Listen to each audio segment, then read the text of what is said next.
Well, it's fight night for former President Trump. He's going to the UFC tilt in Newark, New Jersey this evening as he fights for his political life after a New York jury convicted him 48 hours ago.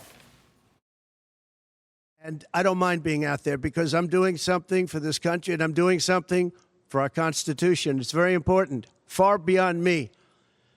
And this can't be allowed to happen to other presidents. It should never be allowed to happen in the future. But this is far beyond me. This is bigger than Trump. This is bigger than me. This is bigger than my presidency.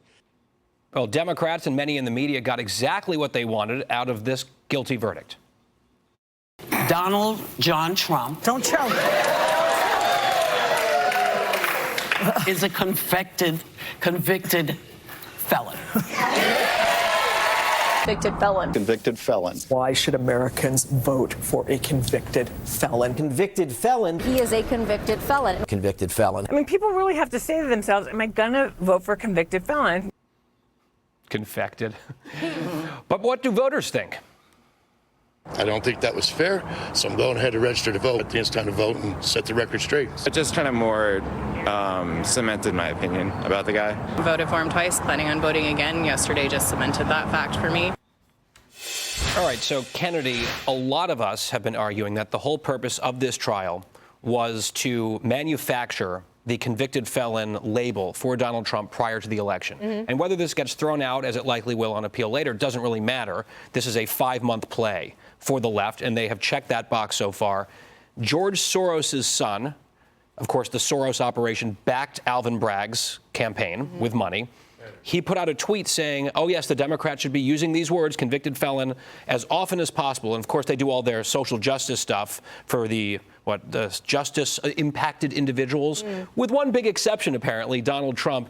They're kind of giving away the game here, aren't they, openly?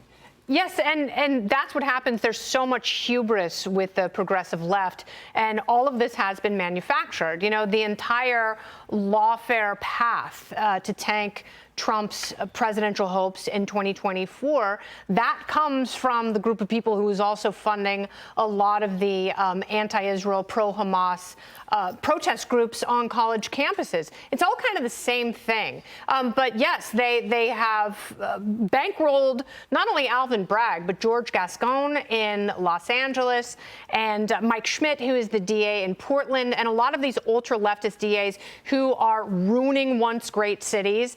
So, you know, you were talking before the show about how, I believe it was Politico, they deemed Alvin Bragg as a reluctant prosecutor, and it's the only thing he's reluctant to prosecute are rapes, real crimes, and violent felonies. Look at that. But you know, here and there are still a lot of people who are still undecided, looking around going, what was the crime? I don't get it, because if you look at the Paula Jones case with Bill Clinton, he did pay her $850,000, and I'm sure there are thousands of other cases of, you know, hopeful presidential mistresses who've been paid off. Are you going to dig up and prosecute every one of those zombie cases? No, probably not. And this boiled down to, despite all the sort of unseemly sordid details, these were internal miscategorizations of payments that didn't actually cause any financial harm to anyone. There was no victim that they then turned into 34 felonies. It is a wild thing to see.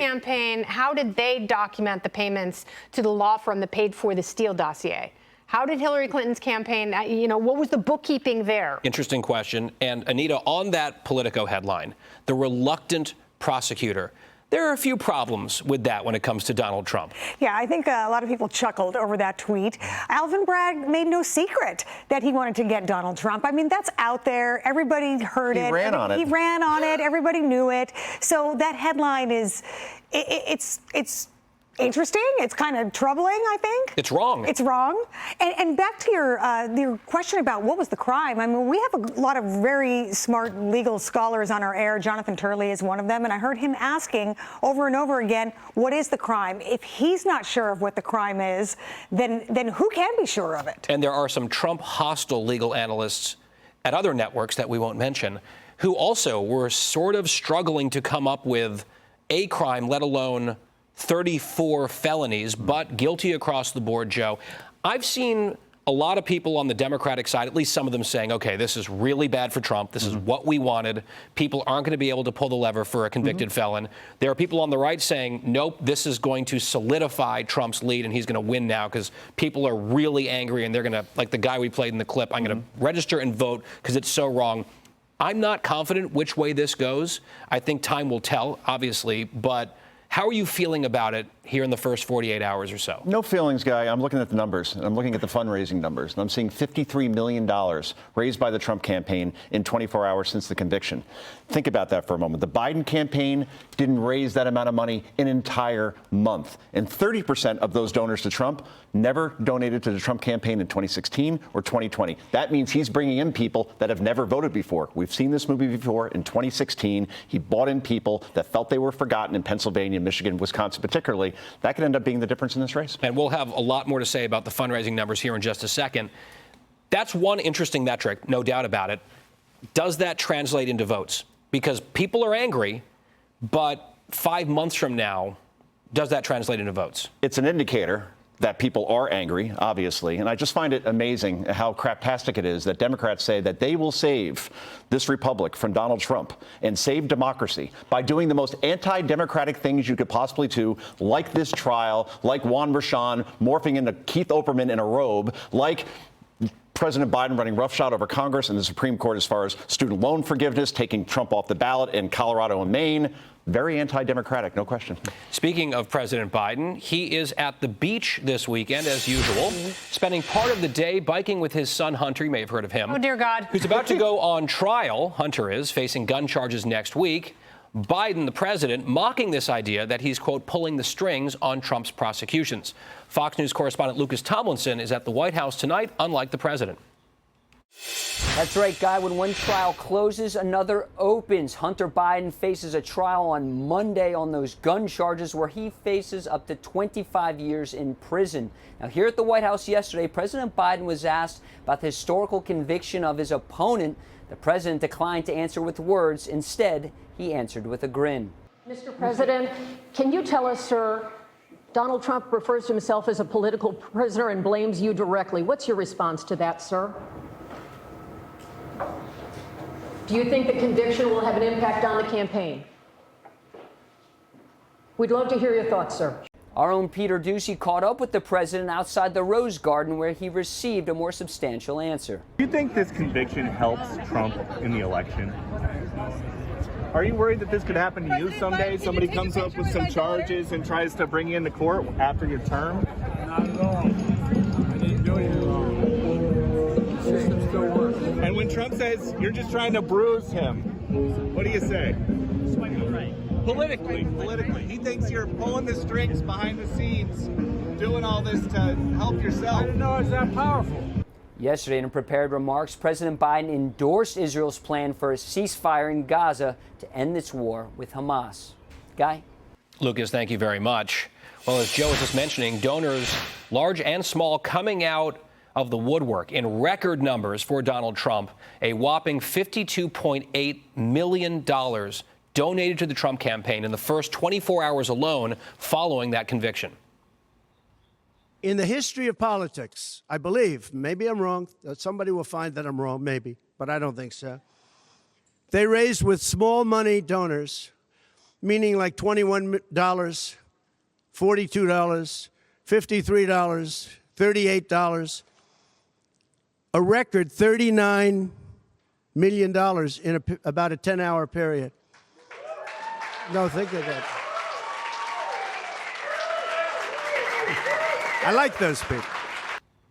And now some big business titans also getting behind Trump as well, like venture capitalist Sean McGuire. He's among them, cutting Trump a $300,000 check and switching his vote to red ahead of November. He wrote this on X, quote, "I'm prepared to lose friends. Back in 2016, I had drunk the media Kool-Aid and was scared out of my mind about Trump. As such, I donated to Hillary Clinton's campaign and voted for her. By 2020, I was disillusioned and didn't vote.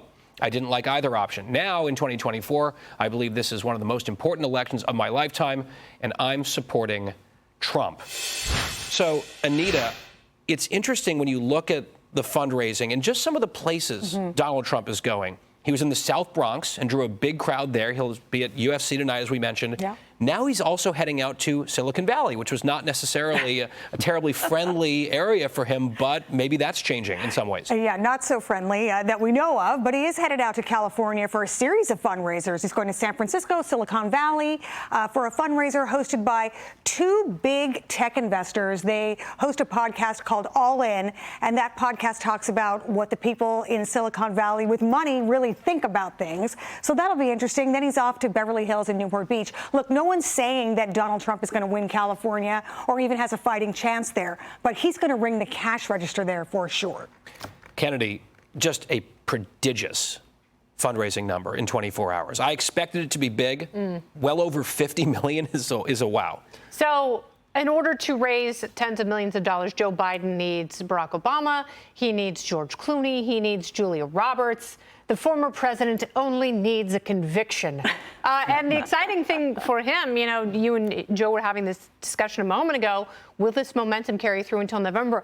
Well, the court cases are. So as long as you have other venues that are pressing forward in the legal strain, you will see voters continue to be galvanized and feel like this is an unfair process that has been politically influenced. Joe, you reacted to that turn and that grin from the president in that video. It was as creepy and insidious and almost like an F you. Yeah, I'm behind this because I sent my number 3 from my DOJ to go work with Alvin Bragg, which at last check is not a step up in the career ladder.